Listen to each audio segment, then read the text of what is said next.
नमस्कार, मैं डॉक्टर वीना प्रधान, Gwalior obstetrics gynaec society की पास्ट वाइस प्रेसिडेंट आज आपके समक्ष उपस्थित हुई हूँ। ब्रेस्ट कार्सिनोमा अवेयरनेस मंथ जो अक्टूबर में मनाया जाता है।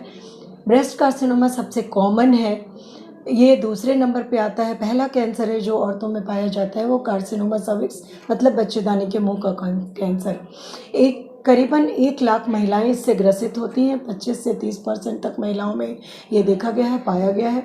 इसके लिए जो हमारी थीम है वो है कि होप क्रिएट करना है हमें और save the life, to give hope and save the life. तो हम उनमें एक आशा की किरण जगाते हैं और उनकी ज़िंदगी को बचाते हैं। तो ये जो प्रोमोटर्स होते हैं वो एक पिंक रिबन बांधते हैं जो आपको डिफरेंट वैरायटी से आपको समझ आ जाएगा, जो हमारे इसमें दिखाया गया है।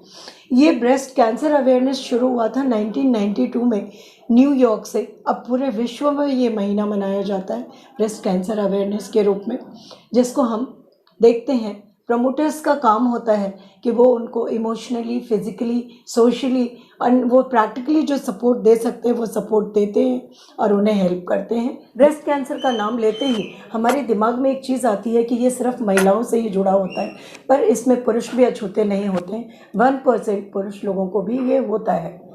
किसी चीज़ से बचने के लिए एक बहुत अच्छा स्लोगन है, prevention is better than the cure. तो हम प्रिवेंशन के लिए अपनी लड़कियों को 20 साल की उम्र से ही self examination of the breast सिखाएंगे, जो उन्हें महीने में एक बार करना है। पर ध्यान रहे कि ये पीरियड से निपटने के 3 से 5 दिन के बाद में वो करेंगी। और अगर पीरियड बंद हो गया है तो ऐसी महिलाओं एक तारीख को फिक्स करेंगी महिलाएं, उसी तारीख को वो अपना 10 मिनट लगा करके सेल्फ एग्जामिनेशन ऑफ ब्रेस्ट करेंगी। सेल्फ एग्जामिनेशन ऑफ ब्रेस्ट हम जहाँ करते हैं वहाँ पूरी लाइट होनी चाहिए, एक मिरर होना चाहिए। उसके 3-4 पोजीशंस हैं जिसमें आपके ब्रेस्ट रिलैक्स हो। एक तो सिर पे ऐसे हाथ रख करके, दूसरा वेस्ट पे हाथ रख के, 4 फिंगर फ्रंट होगी, थंब पीछे की तरफ होगा, तीसरा हाथ लटका करके। हम लेट करके भी कर सकते हैं, हम नहाते टाइम में कर सकते हैं कि थोड़ा गीला होता है तो एग्जामिनेशन करने में इजी होता है अपना ब्रेथ।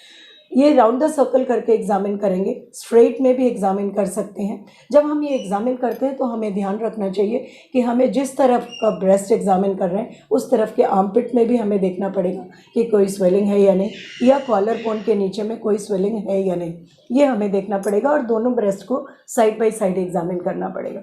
यहाँ जब हम मिरर में देखते हैं तो हमें ये देखना है कि हमें ब्रेस्ट का आकार तो नहीं चेंज हुआ, उसमें साइज़ तो नहीं चेंज हुआ, कलर तो नहीं चेंज हुआ, या कोई लम्प विजिबल तो नहीं हो रहा जहाँ कुछ उठाव सा दिख रहा, या स्किन हमारी ऐसी तो नहीं हो गई जैसे अंदर से कुछ खिंच रहा हो, संतरे के छिल की तरह, जैसे प्यूडी ऑरेंज की तरह हो रहा। तो अब हम निपल पे आते हैं कि निपल नॉर्मली इवर्टेड होता है, इसमें अंदर की तरफ चला जाता है, निपल के अंदर की तरफ तो नहीं गया, या वहाँ पे कोई पपड़ियाँ तो नहीं पड़ी, यहाँ कोई झाले तो नहीं है, या वहाँ कोई रेडनेस तो नहीं हुई।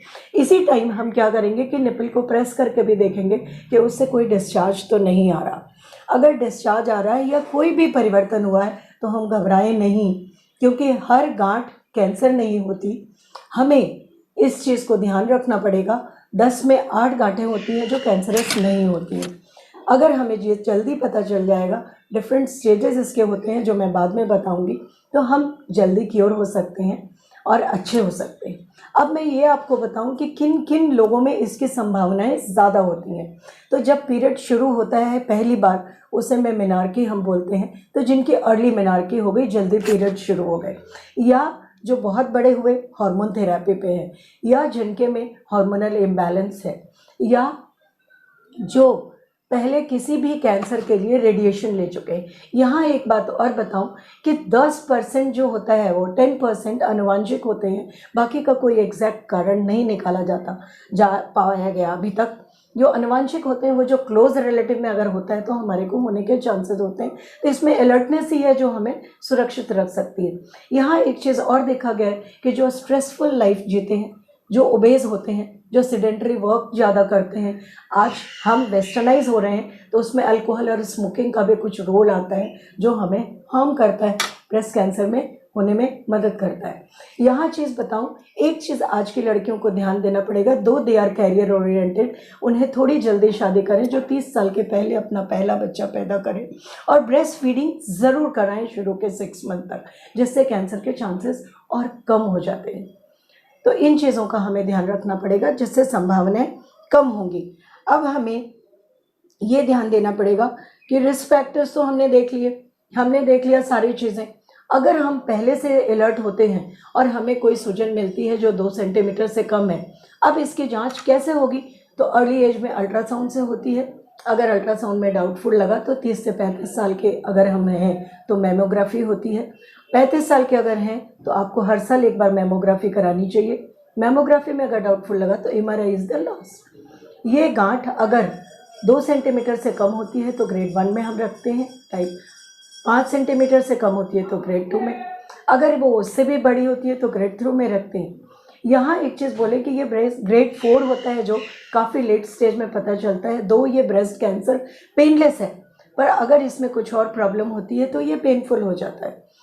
इस टाइम हमें ये ध्यान देना है कि अगर हमें पता चल गया या हमें ब्रेस्ट सेल्फ एग्जामिनेशन में कुछ पता चला तो हम डॉक्टर को जल्दी सबमिट करें, क्योंकि ग्रेड 1-2 में 90% चांसेस होते हैं कि हम पूरे क्योर हो सकते हैं। इसमें सर्जरी भी की जाती है। सर्जरी के पहले एक छोटा सा प्रोसेस है, नीडल डाल करके FNAC करते हैं, उसको जो फ्लूइड निकला उसकी साइटोलॉजी करते हैं, या उस जो नोड्यूल को हमने निकाला पूरी बायोप्सी के लिए भेज दें, या एक चंक निकाल करके हम बायोप्सी के लिए भेज दें, जिससे हम पता करते हैं। ट्रीटमेंट हमारा डिपेंड करता है कि हमारे कितना एक्सटेंशन है, हमें सर्जरी करनी है या सर्जरी के साथ रेडिएशन करना है, या पेशेंट की कंडीशन ऐसी है कि हम पहले रेडिएशन ज़्यादा लेट पता चला, जैसे 90% मैंने बताया लोगों का मास स्क्रीनिंग होती है तभी पता चलता है, क्योंकि ये पेनलेस होता है, लोग उसके लिए अलर्ट नहीं होते। इसीलिए मैंने शुरुआती दौर में आपको कहा कि आप अपने को सेल्फ एग्जामिनेशन करने के लिए एक आदत से डालें कि आपको शुरू में ही पता चल जाए। तो फिर आपकी सर्जरी होती है और रेडिएशन होता है। कई बार क्या होता है कि हम कीमोथेरापी पहले देते फिर रेडिएशन करते। ये पेशेंट के जो कार्सिनोमा ब्रेस्ट हमें पता चला उनके सेल्स और उनकी ग्रेडिंग पे होता है। यहाँ हम चलते चलते आपको ये चीज़ भी ध्यान दिलाएं कि अगर हमने अपने खाने का, एक्सरसाइज का, लाइफस्टाइल का, डाइट का पूरा ध्यान रखा और एक्सरसाइज के साथ योगा चीज़ें करी और हम अलर्ट रहे, सेल्फ एग्जामिनेशन रहे, तो we will prove prevention is the better than the cure.